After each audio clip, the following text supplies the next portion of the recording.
Bonjour la famille et bienvenue sur True Life Stories. S'il vous plaît, abonnez-vous et laissez-nous un j'aime, cela signifie énormément pour nous. Partagez également cette vidéo avec vos amis et vos proches, et activez la cloche de notification pour ne manquer aucune de nos futures histoires. Merci à tous ceux qui le feront. Installez-vous confortablement et détendez-vous, nous plongeons dans l'histoire. L'enveloppe était ivoire, épaisse et glacée, avec d'élégantes lettres dorées en relief dans une police romantique tout en courbe, qui scintillait presque sous le soleil matinal.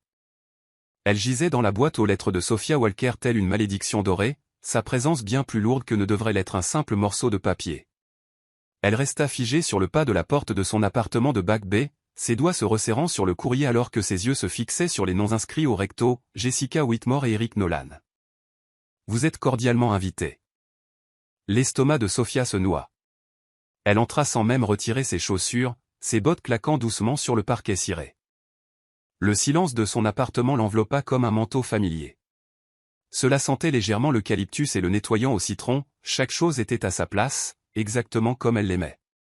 Elle posa le reste du courrier sur le comptoir de la cuisine, mais l'invitation au mariage restait collée à sa main comme si elle était aimantée.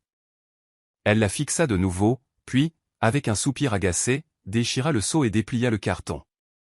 Les couleurs étaient de bon goût champagne et vieux rose, évidemment, et l'écriture coulait comme une promesse murmurée de perfection. Nous sommes honorés de célébrer cette union joyeuse avec notre famille et nos amis les plus chers. Sophia s'effondra sur la chaise de la cuisine, sentant à peine le grincement familier sous son poids. Ses doigts repoussèrent une mèche rebelle tombée sur son visage, bien qu'elle ne s'en rendît pas vraiment compte. Son esprit s'emballerait déjà, calculant le compte à rebours avant le désastre. 3 semaines. 3 semaines avant la cérémonie. 3 semaines avant qu'elle ne doive se présenter seule, tandis que sa sœur se prélasserait dans le bonheur conjugal, au centre de l'attention d'un défilé de perfection savamment orchestré. Jessica, avec ses selfies impeccables sur les réseaux sociaux et ses brunchs dignes d'un hashtag, et maintenant ce mariage, qui serait le joyau de la couronne de sa vie si bien organisée. Sophia n'était pas aigrie, du moins, c'est ce qu'elle se disait. Elle jeta un nouveau coup d'œil à l'invitation et vit la liste du cortège nuptial à l'intérieur. Ses yeux accrochèrent le nom qu'elle espérait éviter, celui qui la hantait depuis 2 ans. Mark Caldwell, garçon d'honneur. L'air quitta ses poumons comme un ballon percé de l'intérieur. Elle se leva brusquement, marchant vers le salon d'un pas sec, ayant besoin de mouvement pour échapper à la pression soudaine qui fleurissait derrière ses yeux. Mark. Évidemment qu'il serait là. Jessica l'avait mentionné en passant, une fois. Eric est toujours ami avec lui, Sophia, ne sois pas bizarre. Comme si l'homme qui avait systématiquement démantelé sa confiance en elle n'était qu'un visage amical de plus dans la foule. Mark avait toujours été charmant en public, gracieux même, avec un sourire en coin capable de faire fondre la glace et une voix de velours. Les gens l'adoraient. Sa famille l'avait adoré. Ce qu'il ne voyait jamais, c'était l'autre facette, le sarcasme tranchant déguisé en inquiétude, la remise en question constante, la guerre silencieuse qu'il menait contre son estime de soi. Et le pire, c'est qu'elle l'avait laissé faire. Petit à petit, elle lui avait cédé des parts d'elle-même, confondant son contrôle avec de l'amour. Elle n'avait fréquenté personne sérieusement depuis. Sophia se dirigea vers la bibliothèque et prit son exemplaire usé des Brumes d'Avalon. Elle y revenait toujours quand le monde devenait trop tranchant. Mais même le réconfort des légendes arthuriennes ne pouvait la distraire de l'effroi qui s'accumulait dans son estomac. « Tu ne peux pas y aller seul », chuchota une voix dans son esprit. « Pas quand tout le monde sera là. » Ses parents, sa famille élargie, Mark avec sa nouvelle petite amie plus jeune, sans doute accrochée à son bras comme un accessoire de créateur. Son téléphone vibra. Un texto de Jessica. « Jess, salut Serette. Juste pour vérifier. Tu viens accompagner, n'est-ce pas? Tu as dit que tu voyais quelqu'un le mois dernier?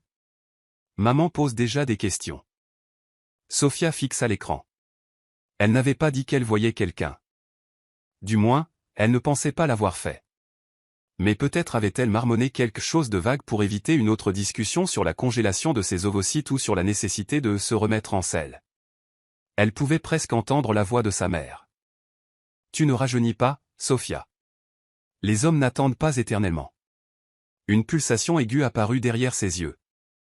Le début d'une de ces migraines qui s'installent entre les tempes et refusent de partir. Elle ferma les yeux et répondit avant de trop réfléchir. Sophia, oui. Je viens accompagner. Ne t'inquiète pas. Elle appuya sur envoyer et le regretta immédiatement. Son téléphone tinta à nouveau. Jess, youpi. Hâte de le rencontrer. Sophia s'enfonça dans le canapé, le téléphone serré contre sa poitrine, un rire creux s'échappant de ses lèvres. Venir accompagner. Bien sûr. Elle avait exactement 3 semaines pour faire apparaître un cavalier comme par magie.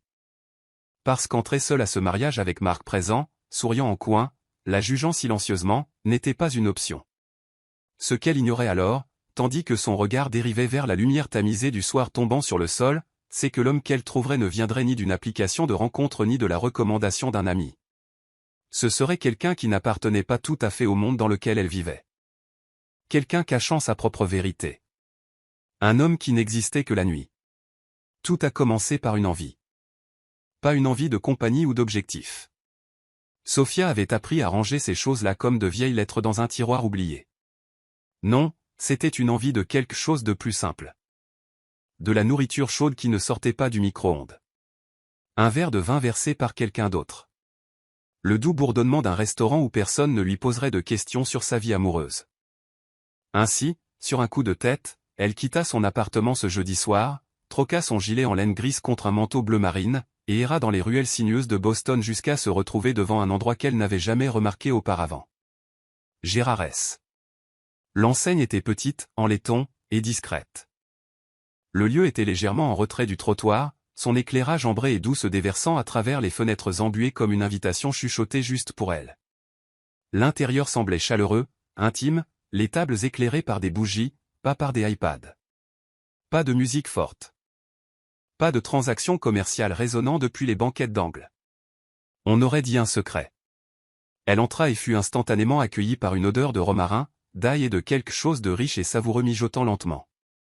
Le maître d'hôtel leva les yeux, la détailla un instant, puis sourit chaleureusement. Une table pour une personne, demanda-t-il, saisissant déjà un menu. Sophia hocha la tête. Un coin tranquille, si vous en avez un. Bien sûr. Par ici. Alors qu'elle retirait son manteau et se glissait dans une petite banquette près du fond, elle ne remarqua pas l'homme derrière le bar qui l'observait avec des yeux curieux.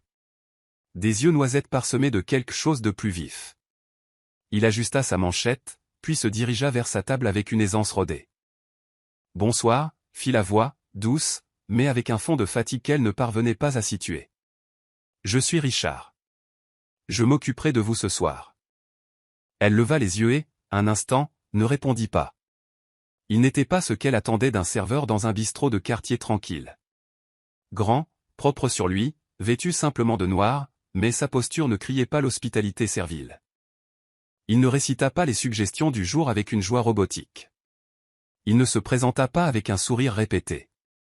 Au lieu de cela, il y avait une douceur en lui. Quelque chose de fatigué. Oui, mais aussi de réel. Salut, dit-elle finalement, en coinçant une serviette sur ses genoux. Je pense que je vais commencer par un verre de rouge, quelque chose de corsé. Vous avez l'air du genre d'homme qui sait ce que ça veut dire. Il haussa un sourcil, souriant à demi. On m'a accusé de pire. Richard disparut brièvement et revint avec un verre et une bouteille qu'il déboucha à table avec une habileté qui contredisait son attitude brute. C'est un Barolo italien, fort, un peu provoquant. Il versa le vin. Je pense qu'il vous va bien. Sophia cligna des yeux. Qu'est-ce qui vous fait dire ça? Il la regarda, pas de la manière dont les gens le faisaient habituellement, pas en la jaugeant, pas en scannant son annulaire, pas en essayant de comprendre qui elle était, juste en la regardant, en la voyant. Vous avez ce regard, dit-il doucement, comme quelqu'un à qui on ne demande pas très souvent ce qu'elle veut. Elle se recula, le cœur ratant un battement. Ok, pensa-t-elle, quel genre de serveur dit des choses pareilles? Et juste comme ça, elle sourit pas par politesse, pas par réflexe, mais vraiment, avec défi. Va pour le vin, alors. Le dîner se déroula lentement, confortablement. Elle commanda un plat de pâtes recommandé par Richard, des papardelles faites main au ragoût d'agneau. Et toutes les quelques minutes, il revenait, sans jamais être envahissant. Il posait des questions qui la faisaient rire, raconta une histoire sur un vieil homme qui venait tous les mardis juste pour commander de la soupe et lire le même roman policier écorné. Il y avait quelque chose de magnétique chez lui, pas de manière dragueuse, pas délibérément. Ils ne faisaient pas de compliments ni ne demandaient son numéro, mais il y avait une aisance dans leur conversation qui rappelait à Sophia quelque chose qu'elle n'avait pas ressenti depuis des années, être vue sans être jugée. Quelque part entre le deuxième verre de vin et le tiramisu qu'elle n'avait pas prévu de commander, elle se surprit à lâcher le morceau. « J'ai besoin d'un cavalier pour un mariage. » Richard, en plein mouvement, s'arrêta et inclina la tête. « Pardon ?» Sophia gémit et se couvrit le visage. Mon Dieu, c'était pathétique. Je ne voulais pas oublier ce que j'ai dit. C'est une longue semaine. Mais Richard ne rit pas et ne l'écarta pas. Le mariage de qui? De ma sœur. Dans 3 semaines. Elle prit une gorgée de son vin. Je lui ai dit que je venais avec quelqu'un. Il y a un passif. C'est stupide. Un passif? Mon ex est dans le cortège. C'est compliqué. C'est le genre à faire de la guerre émotionnelle un passe-temps. Et ma famille? Disons juste que je préférerais ne pas leur donner une nouvelle excuse pour disséquer ma vie comme s'il s'agissait d'un projet de groupe. L'expression de Richard ne changea pas. Pas de jugement, pas de pitié, juste une compréhension calme. Alors, ajouta-t-elle, essayant de paraître décontractée, si vous connaissez des acteurs ou des U+1 professionnels pour mariage, je suis officiellement désespéré. Il appuya une main sur la table, ses yeux brillant à la lueur des bougies. Vous n'avez pas besoin d'un acteur. Sophia cligna des yeux. Comment ça? Je viendrai avec vous, dit-il simplement. Sa bouche s'ouvrit puis se referma. Vous? Attendez. Vous êtes sérieux? Il haussa les épaules, un sourire en coin se formant. Bien sûr. J'ai assisté à des événements sociaux bien pires. Je suis très fort pour faire la conversation. Et croyez-le ou non, je présente bien une fois habillé. Sophia plissa les yeux. Vous proposez d'être mon faux petit ami à un mariage de la haute société de Nouvelle-Angleterre. Pourquoi? Il hésita, juste une seconde. Disons que. Ça ressemble à une façon honnête de passer un week-end. Elle n'arrivait pas à le lire. Était-ce une blague? Était-il juste poli? Il y avait quelque chose de réservé derrière son sourire, mais rien qui ne semblait dangereux. Juste mystérieux. Eh bien, dit-elle finalement en levant son verre, au faux rencard et aux terribles décisions. Il trinqua avec son propre verre. Appelons ça une étrange forme d'honnêteté. Richard Smith arriva chez lui ce soir-là juste après 1h du matin, se débarrassant de sa chemise noire de serveur et de son tablier dès qu'il entra dans le loft. L'appartement était minimaliste, poutres en acier, sol en béton et baies vitrées du sol au plafond donnant sur la rivière Charles. La nuit, la ville scintillait en silence, une collection de lumières lointaines et de reflets flous. De là-haut, tout semblait plus doux, gérable.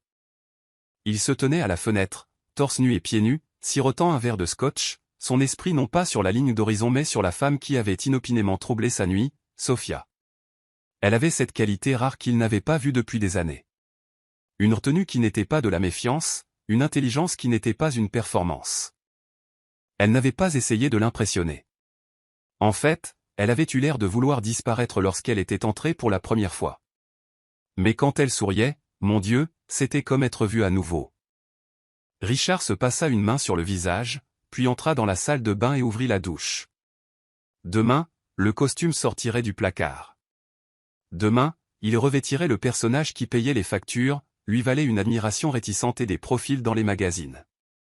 Richard R. Smith III, fondateur et PDG de Holobyte Technologies.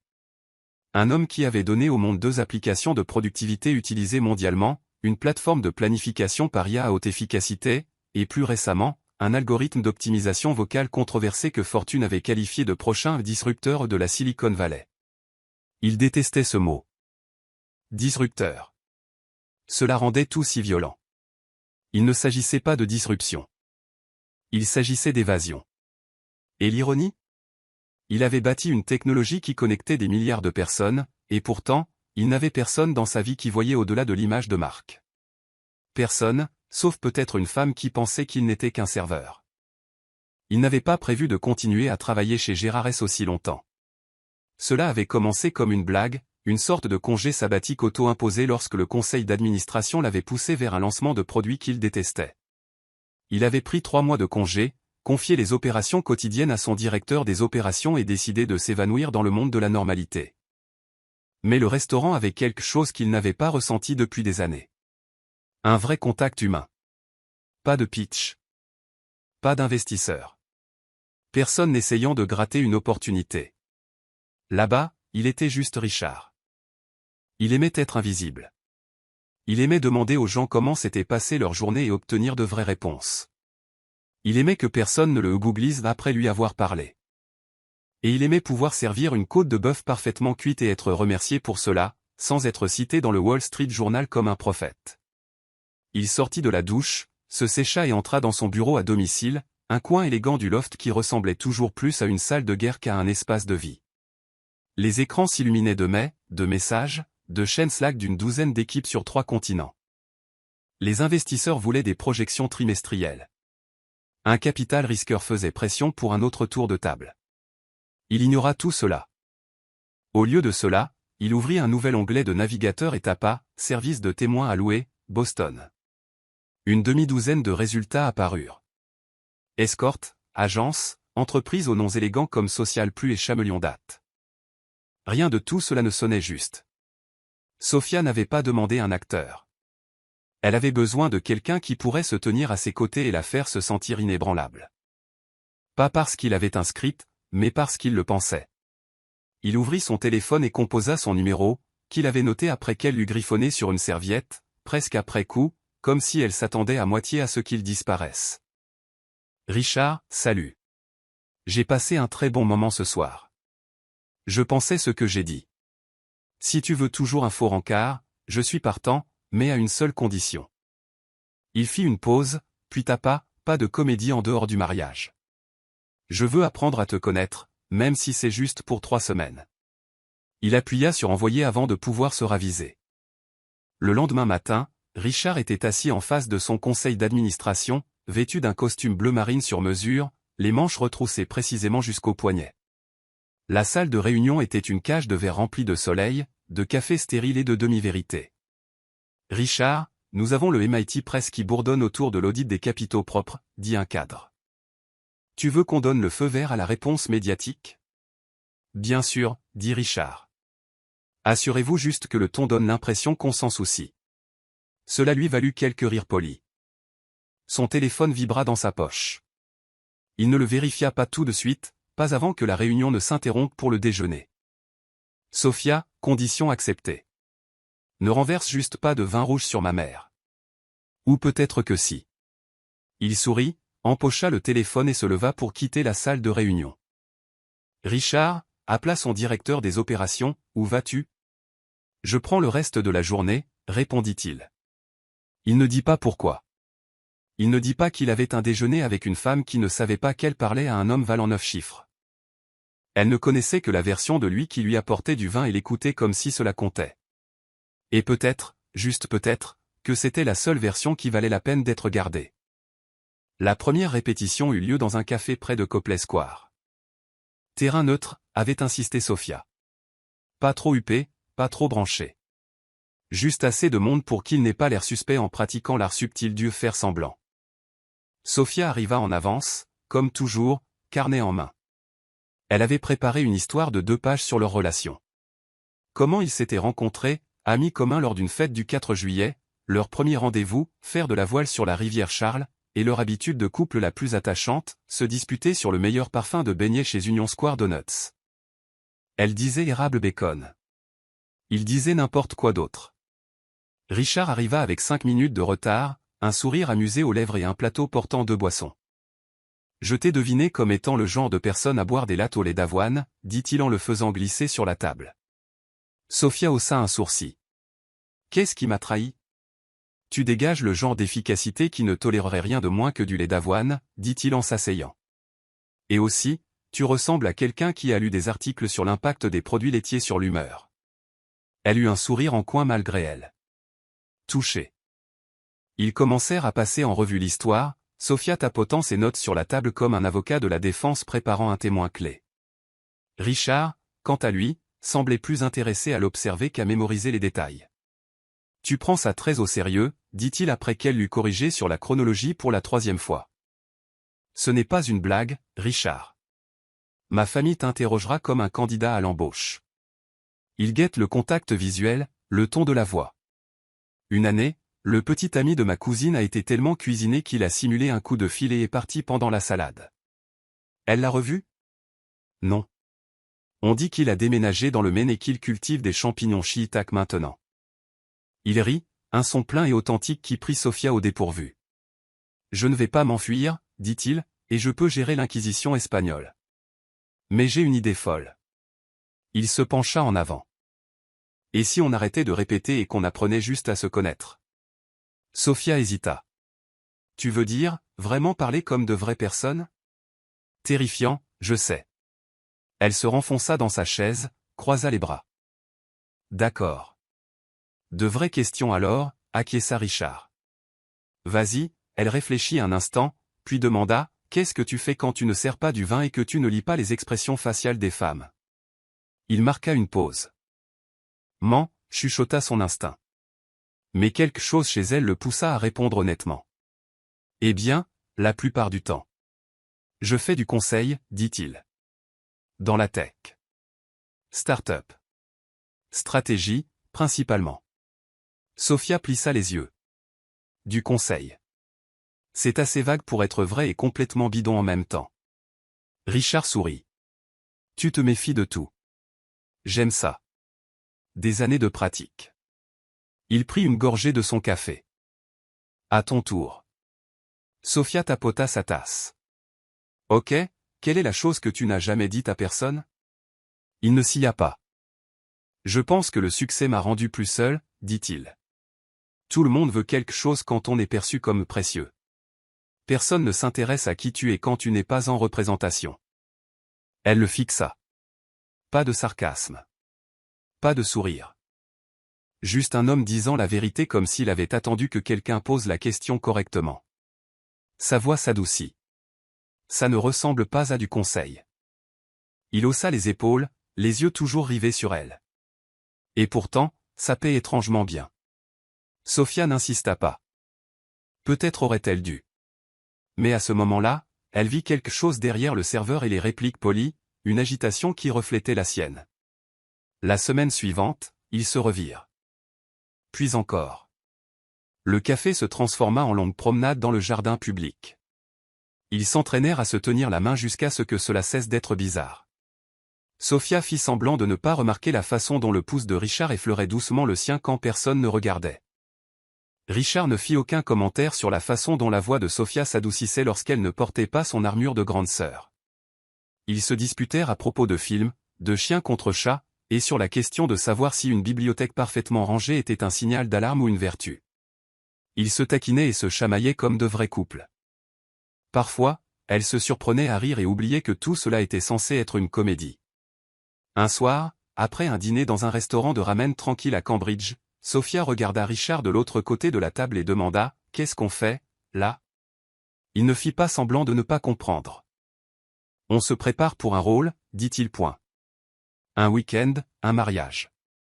On doit être convaincant. On survit aux questions de ta mère, et ensuite, chacun reprend sa vie. » Elle hocha lentement la tête. « C'est ça, dit-elle. C'est ça. » Mais la question restait suspendue entre eux comme une bougie allumée, silencieuse, rougeoyante et trop dangereuse pour être touchée. Le domaine semblait tout droit sorti d'un magazine de mariage. D'immenses jardins entretenus avec soin entouraient le manoir géorgien historique, dont les colonnes blanches étincelaient au soleil, tandis que les invités arrivaient par vagues de costumes en lin, de robes pastel et d'effluves de parfums coûteux. Le décor était pittoresque, soigné jusqu'aux pétales de rose bordant l'allée de gravier. Sofia, assise sur le siège passager de l'Audi de location de Richard, agrippait la poignée plus fort qu'elle ne voulait l'admettre. Elle fixait le domaine comme s'il s'agissait de la gueule d'une caverne dans laquelle on venait de lui ordonner d'entrer seule. « Tu vas bien ?» demanda doucement Richard. Elle expira, ajustant l'encolure de sa robe. « Je m'apprête à passer 3 jours à feindre le bonheur conjugal, entouré de gens qui me voient comme l'exemple vivant de l'échec sentimental. » Correction, dit Richard en coupant le moteur. Tu t'apprêtes à passer 3 jours à être adoré par un petit ami charmant, attentionné et diablement séduisant. Sofia pouffa. Tu as appris ton texte par cœur. Il sourit. J'ai étudié le rôle. Ils sortirent de la voiture, et Richard s'empara immédiatement de leur sac de voyage tel un partenaire chevronné. Il portait un blazer bleu marine impeccable sur une chemise noire boutonnée, les manches nonchalamment retroussées. Cette aura d'élégance lui semblait naturelle, mais Sophia ne put s'empêcher de remarquer quelque chose de différent dans sa posture, quelque chose de plus réservé, comme s'il pénétrait lui aussi en territoire ennemi. Les portes d'entrée s'ouvrirent et Sophia fut immédiatement happée par un tourbillon de salutations aiguës, de bises aériennes et de sourires factices. « La voilà, ma grande sœur préférée », chanta Jessica, se matérialisant dans une robe rose poudrée qui hurlait « Je n'ai même pas fait d'effort et je suis quand même mieux que toi ». Ses boucles blondes étaient stratégiquement décoiffées et son maquillage parfait rayonnait d'une suffisance nuptiale. Sophia lui rendit son sourire par réflexe. « Jess ».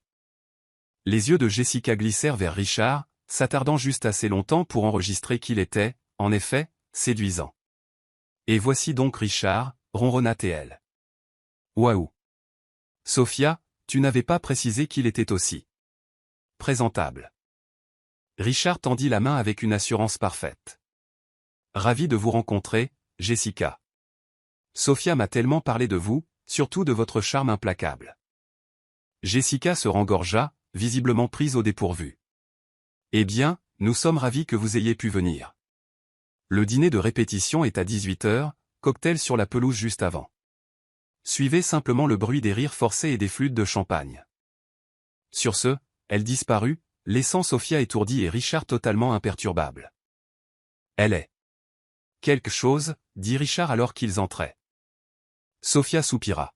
« Elle est toujours comme ça. » À l'intérieur, la maison bourdonnait d'activité. Les invités se mêlaient les uns aux autres, les fournisseurs déchargeaient des caisses de fleurs, et l'organisateur du mariage, un homme en mocassin suant de stress, passa en courant, 3 porte-blocs à la main. Richard prit la main de Sophia, naturellement, sans effort. Elle baissa les yeux sur leurs doigts entrelacés et se demanda combien de temps il lui faudrait avant d'arrêter de le remarquer.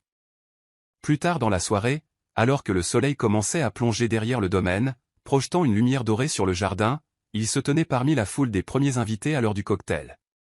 Sophia portait une robe émeraude fluide qu'elle n'avait pas prévu de mettre. Elle la trouvait trop audacieuse.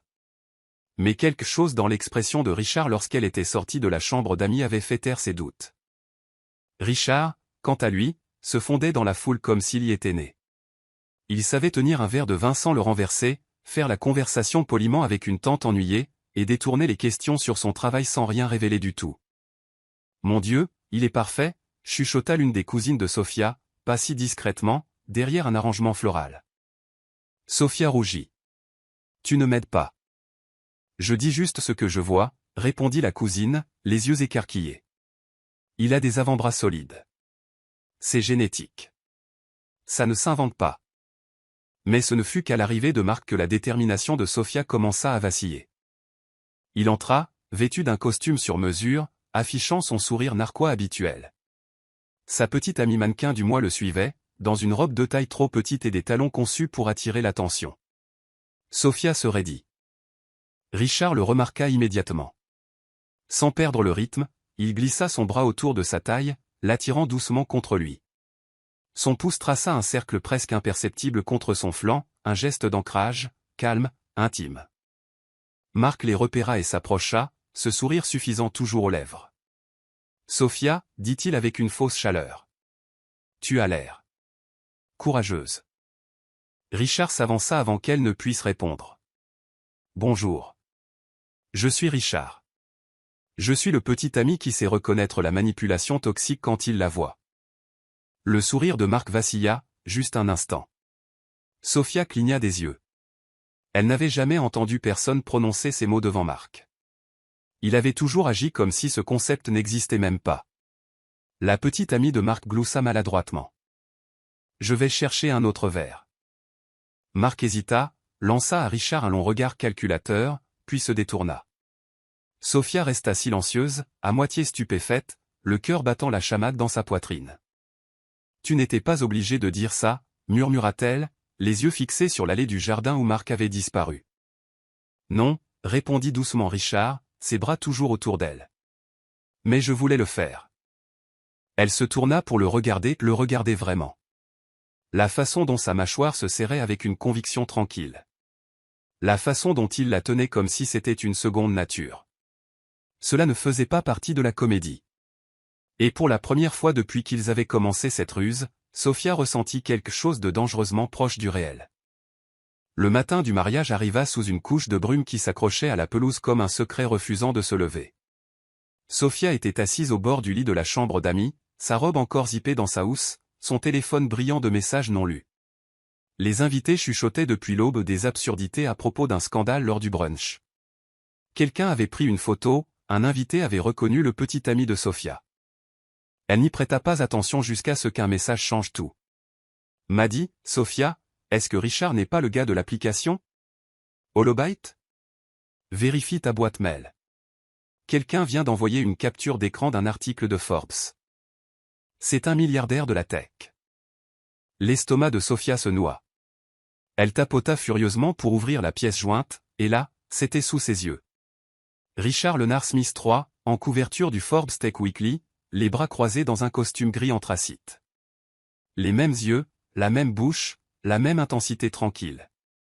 Mais tout le reste, son histoire, son travail, son identité était un mensonge.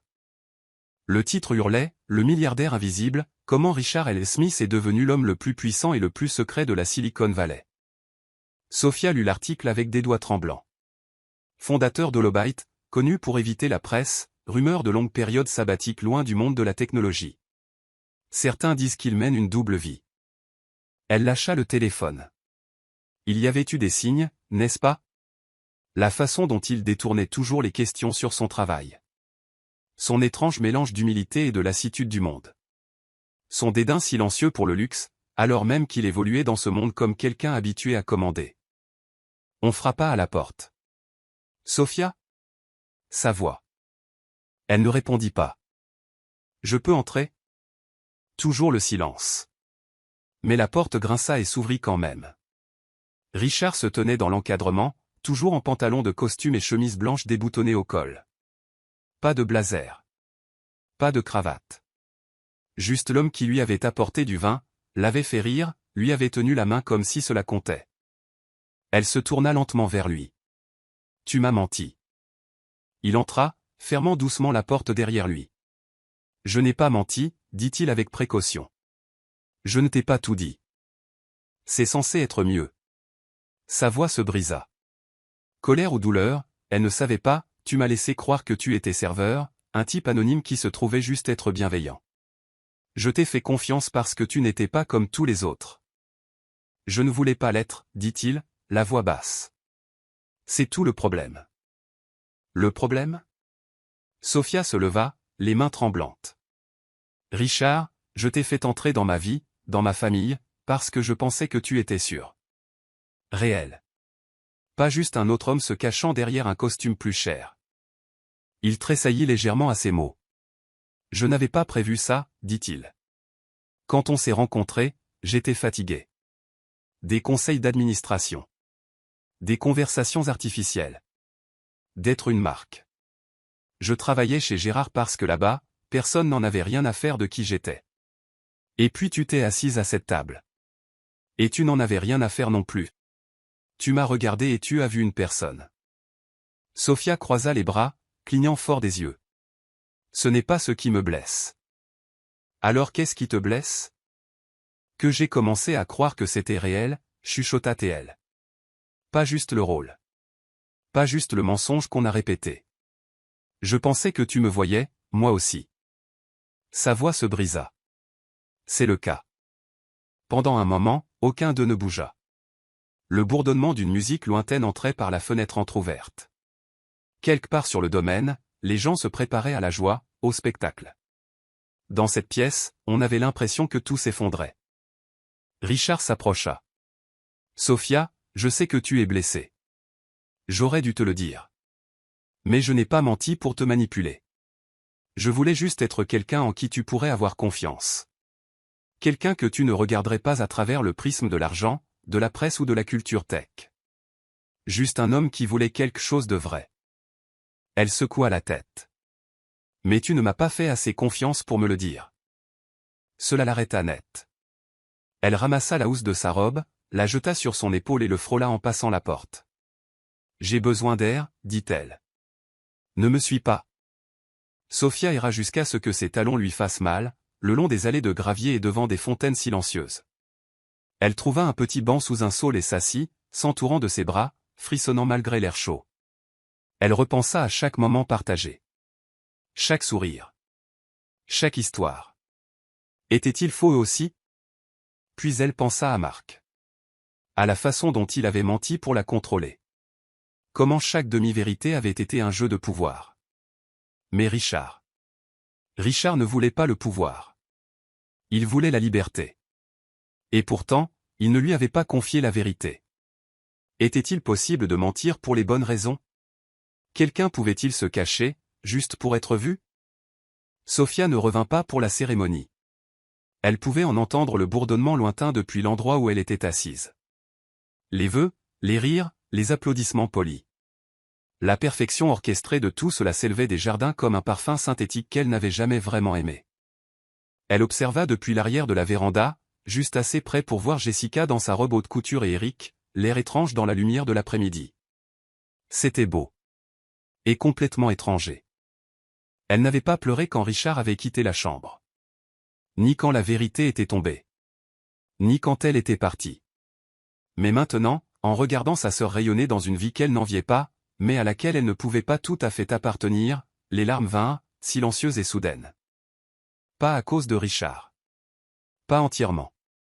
Mais parce qu'elle avait passé des années à s'éteindre pour rendre les autres plus à l'aise.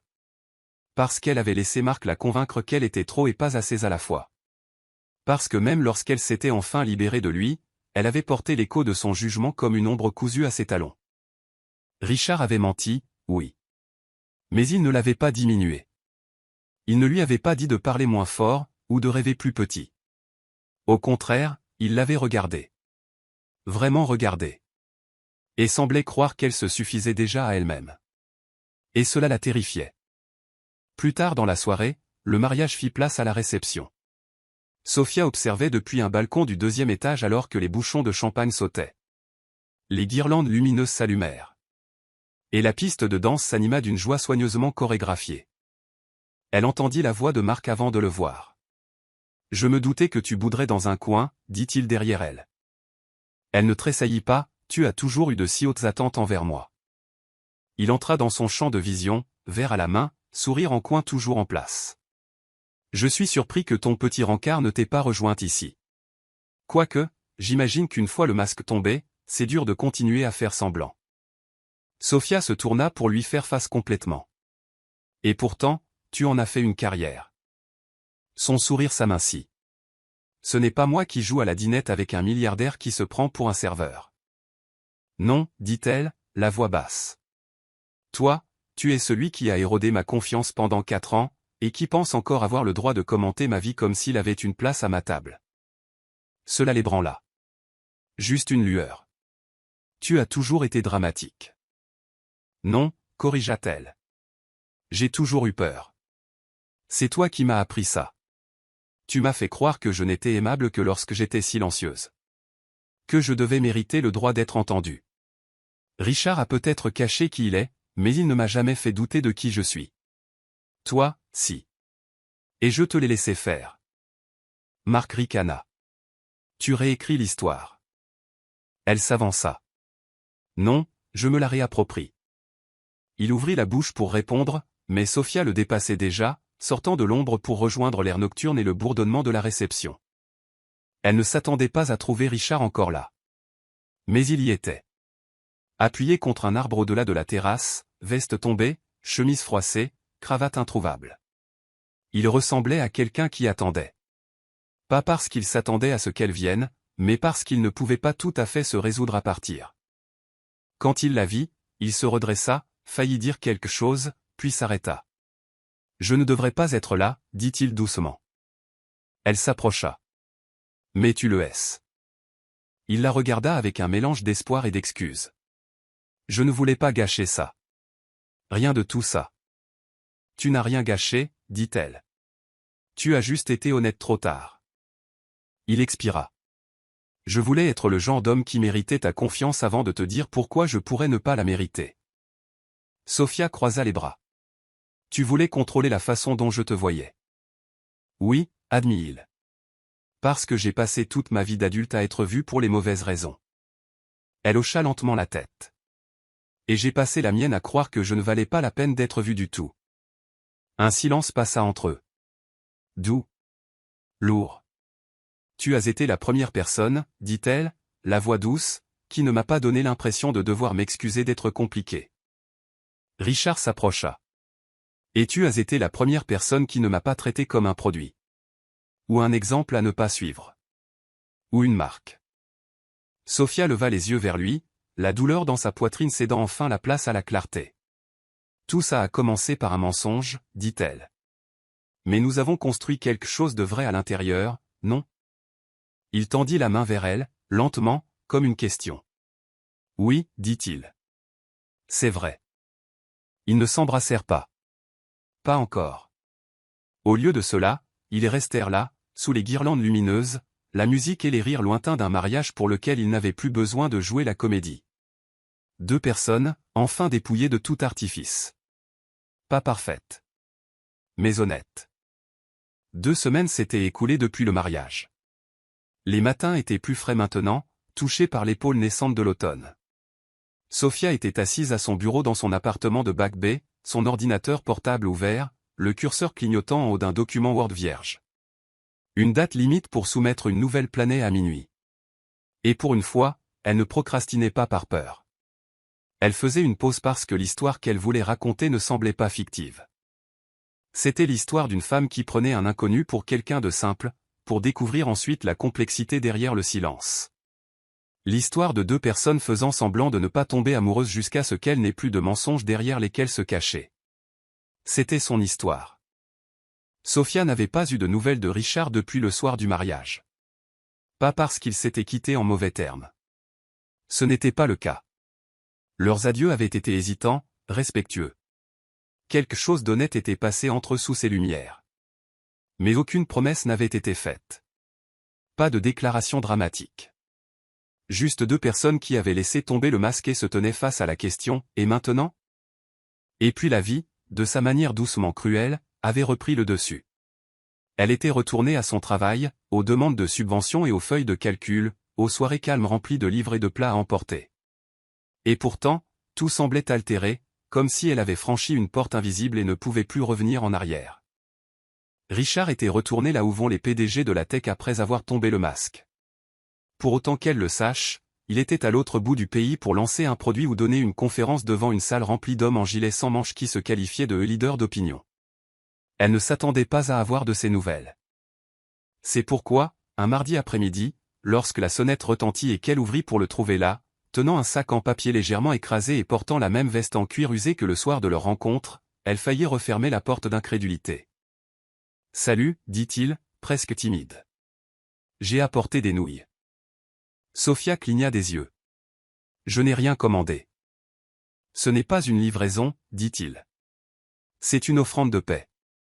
Et un pot de vin. » Elle s'écarta, le laissant entrer avec ce calme étudié qui masquait l'éclosion soudaine de chaleur dans sa poitrine. « Je t'écoute, dit-elle. » Richard s'assit à sa table de cuisine, déballant des boîtes d'un traiteur qu'elle lui avait décrit comme son préféré lors d'un de leurs faux rendez-vous. Le pas de Sioux fumait encore. J'ai pris un peu de temps, commença-t-il, parce que j'avais besoin de comprendre qui j'étais sans faire semblant. Je ne voulais pas me présenter ici en tant que PDG, ou serveur, ou le type qui dit les bonnes choses et disparaît. Sophia s'appuya contre le comptoir, les bras croisés. Et qui es-tu maintenant? Il leva les yeux vers elle, cette même honnêteté fouilleuse dans le regard. Je suis quelqu'un qui ne veut pas rater sa chance quand ça semble réel. Quelqu'un qui se souvient encore de la façon dont tu parles de tes livres préférés comme s'il s'agissait d'anciens amants. Quelqu'un qui veut se disputer à nouveau à propos des donuts, mais cette fois en public. Sophia sourit lentement. Tu as répété ça? Non, dit-il. C'est la première fois que je ne répète pas. Elle s'avança, réduisant la distance entre eux. Laisse-moi te demander quelque chose alors, dit-elle, la voix basse. Si nous ne nous étions pas rencontrés comme nous l'avons fait, si je n'avais pas été désespéré et toi sous couverture, aurions-nous quand même fini ici? Je ne sais pas, dit-il honnêtement. Mais je pense que nous avons trouvé quelque chose que la plupart des gens manquent, même dans le monde réel. Elle pencha la tête. C'est-à-dire? La liberté d'être qui nous sommes avant de demander à l'autre de l'aimer. Sophia le regarda un long moment, puis tendit la main et prit la sienne. Tu as de la chance que j'aime les nouilles froides, chuchota-t-elle. Il rit. Elle se pencha et l'embrassa. Pas comme dans un film, pas avec des orchestres grandioses ou des larmes, mais avec la certitude tranquille de quelqu'un qui a décidé d'arrêter d'avoir peur. Et dans ce baiser, il ne restait plus aucun mensonge. Plus de faux-semblants, plus de comédie.